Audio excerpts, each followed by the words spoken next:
Hi all, so today we're going to be having a look at the dementia consultation template. Now you can access this template as ever from your F12 using the icon underneath the patient's demographics. If the patient does not have the dementia code against the record, you won't see this icon here. So we need to access the template through Auto Consultations, Ardens Consults D2L, and then selecting the dementia template here. Now that'll open up into the dementia consultation page. However, if we are putting the patient onto the register, we use this diagnosis tab along the top, where you've got your cognitive impairments, any scored assessments, and then actually popping the code on for dementia here. If we are doing a review for the patient, then we want you to access the template through this icon here. And that then takes you into the review page, where you can go through, ask some consultation information, so drop in their history, examination, and what's the management plan, and then continue by going through with their review, using scored assessments, checking what their behaviour and mood is, any safeguarding info, putting on the management plan, giving them some information leaflets, and any resuscitation info and advance directive. You can then also decide whether the patient needs admitting, or giving or sending over for an external referral, plus also giving the patient some dementia information and also some video resources. Okay, so let's start the consultation off a bit more in depth. Again, we are now going to put a possibility diagnosis code in the record for dementia here, and we're going to use the diagnosis tab. Now, if we do believe there is a cognitive impairment, we can select the box and we can use some of the scored assessments. Now, these scored assessments work very much the same throughout all of Ardens. So if I was to open up the 6 cognitive impairment test, we would need to ask the patient these questions. Once all of these have been selected, we would get our score down at the bottom. Now, if the score is lower or equal to 7, it's normal. However, if it's above 8 or equal to, there is a possible impairment. And again, you can work through the rest of these scores.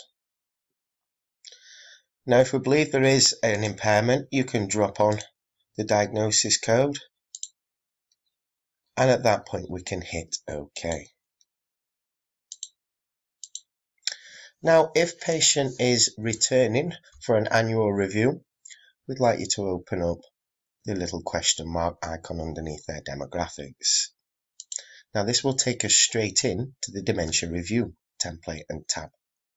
However, we can start off by dropping in some consultation details. So we can say,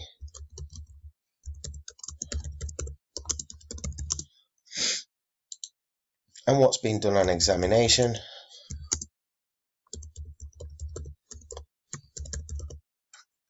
and what is the plan.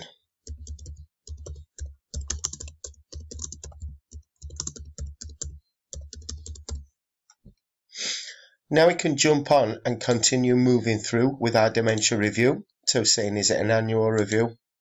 And what's been done on assessment. Again, if we needed to do any cognition tests, you've got the rest of the scores here, which we've already seen. And again, you can just work through filling in these entries and then press OK at the bottom.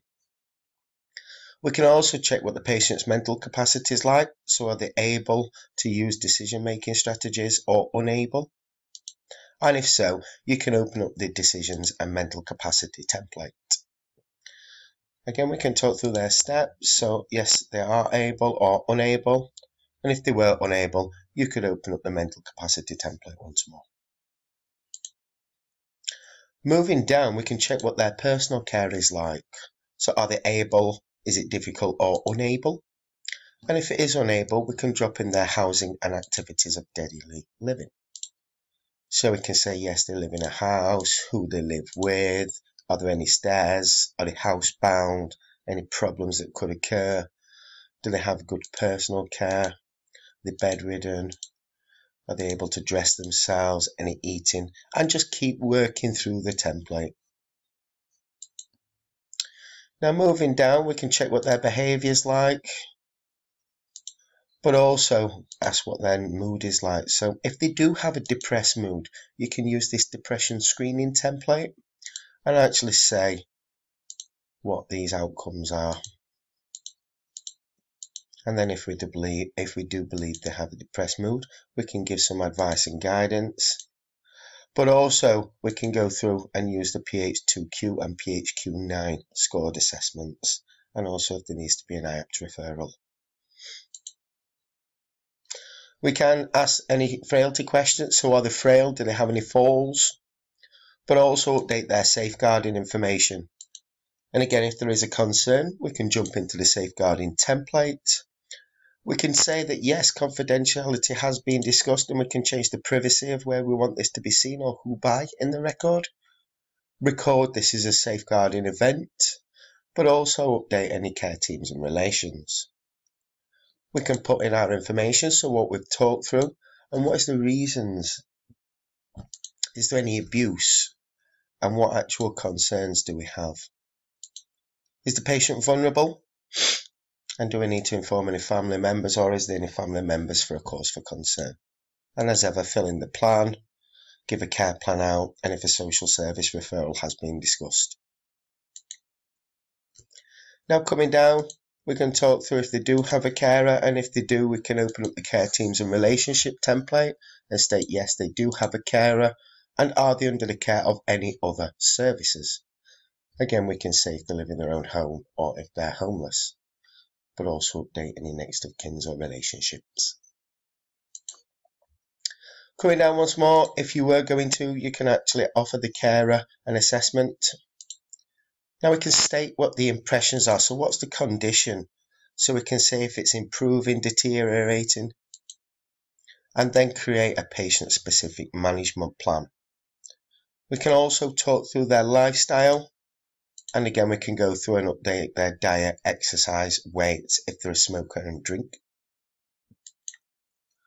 Moving down, we can talk through if the patient has a driving licence, and if we believe we can advise the DVLA. We can give them some leaflets and do a medication assessment or review. Now, if we are changing the medication, you can update that from the dementia formulary here, and it always opens up to show your first and second line medication. If I was to left click over one of these, it would open up to show the patient specific warnings. Once you've pressed proceed, that medication will then become available here on this interactive view. Now this view would show us any blood tests that are overdue. It would also show the patient's current allergies and sensitivities. Their current dementia medication would be populated here. And it also shows their current all meds, so all of their repeat and acute. And at the bottom it would show any previous. Coming down, we can see if they've got a resuscitation form, if they're fit for resuscitation. And if they're not, we can then open up the future care planning template, where we can use the escalation plan to drop in a bit more information and also update their escalation plan. You will also notice from filling in the majority of these questions, it automatically gets uploaded to the summary care record, additional information. Coming down a few more, we can talk through their advanced directive if one's been signed or not signed, update their summary care information, and we can signpost if the patient needs some other support services. Now you'll notice on a lot of our templates you have stars. Now any red star would indicate that there's a quaffable payment field attached. Any blue indicates that there is a national enhanced service payment field attached. And any yellow would indicate that there is a local enhanced service payment field. Now if we are giving them a dementia care plan, we can then print their plan of care off just here. Now pressing right now would take us out of System 1 and Ardens and into Word, where it would open up with their dementia care plan.